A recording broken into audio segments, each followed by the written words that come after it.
Assalamualaikum warahmatullahi wabarakatuh. Perkenalkan, nama saya Mada Citra Setiani. Di sini saya akan mempresentasikan mengenai akuntansi keuangan menengah 1 terkait kas dan rekonsiliasi bank.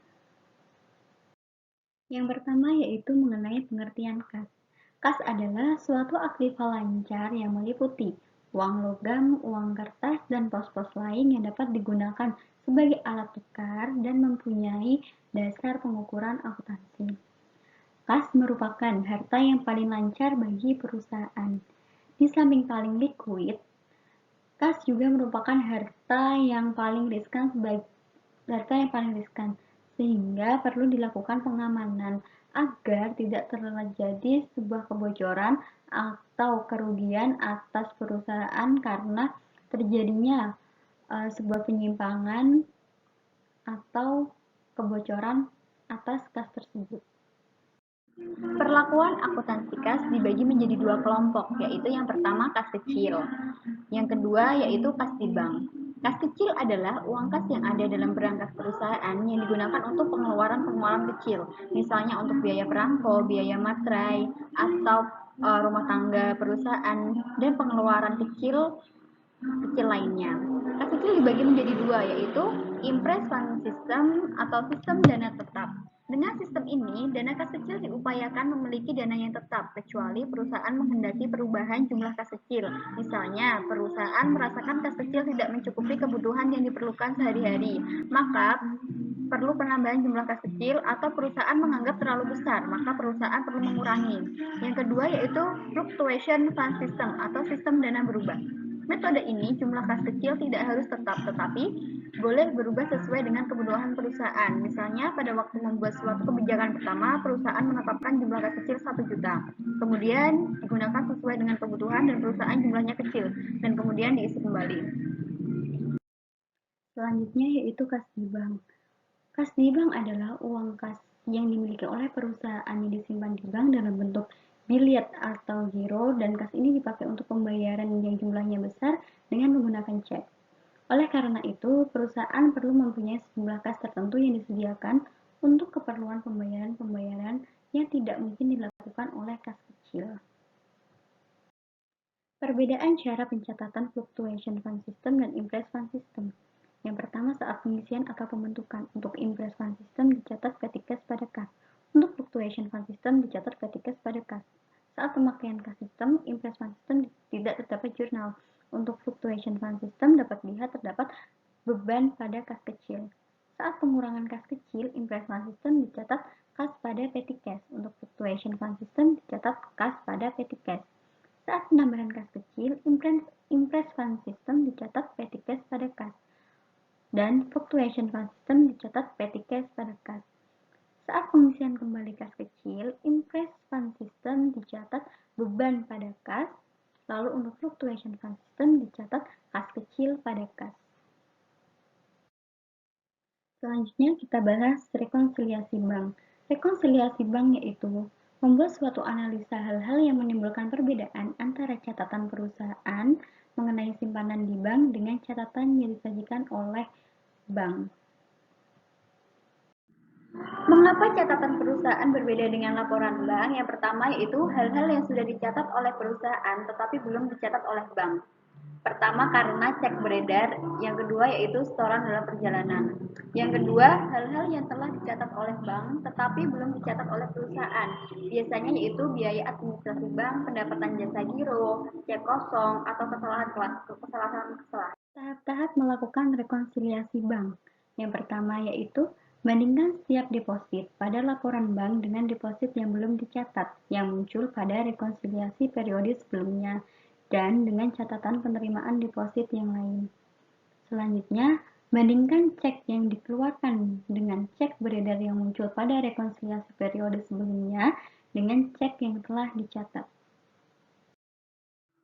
Tahap-tahap melakukan rekonsiliasi bank selanjutnya yaitu bandingkan kredit memo dari bank dengan catatan penerimaan kas. Selanjutnya, bandingkan debit memo dari bank dengan catatan pembayaran kas. Yang terakhir yaitu jabarkan jika ada kesalahan yang ditemukan selama tahap-tahap sebelumnya. Ini adalah bentuk rekonsiliasi bank.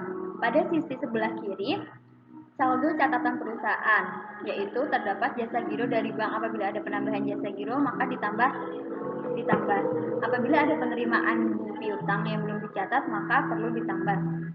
Apabila terdapat biaya administrasi, maka mengurangi saldo catatan perusahaan.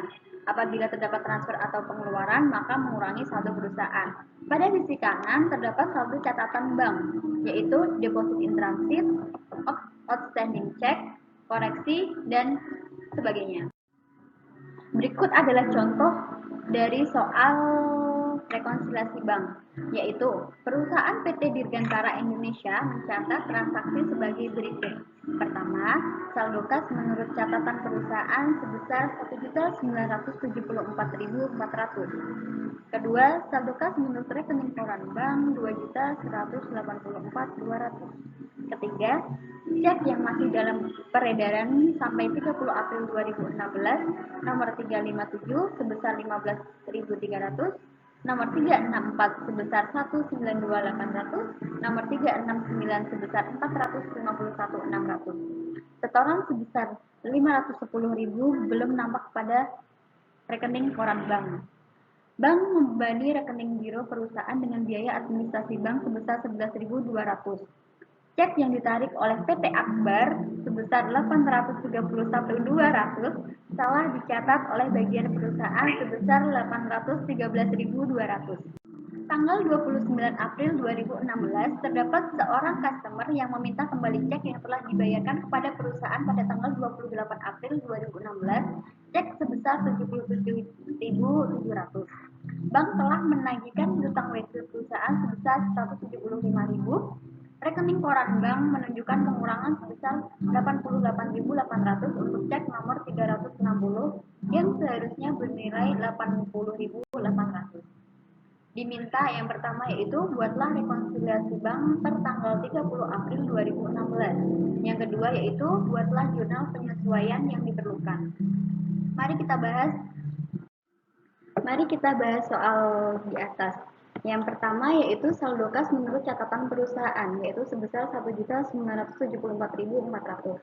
Yang kedua, saldo bank pada rekening koran bank sebesar 2.184.200. Lalu terdapat cek yang masih dalam peredaran pada 30 April sebesar 15.300, 192.800, 451.600, sehingga cek yang beredar sebesar 659.700.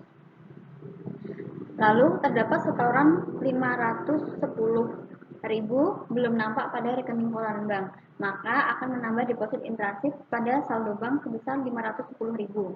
Lalu terdapat bank membebani rekening giro perusahaan sebesar 11.200, maka akan mengurangi saldo perusahaan biaya administrasi sebesar 11.200.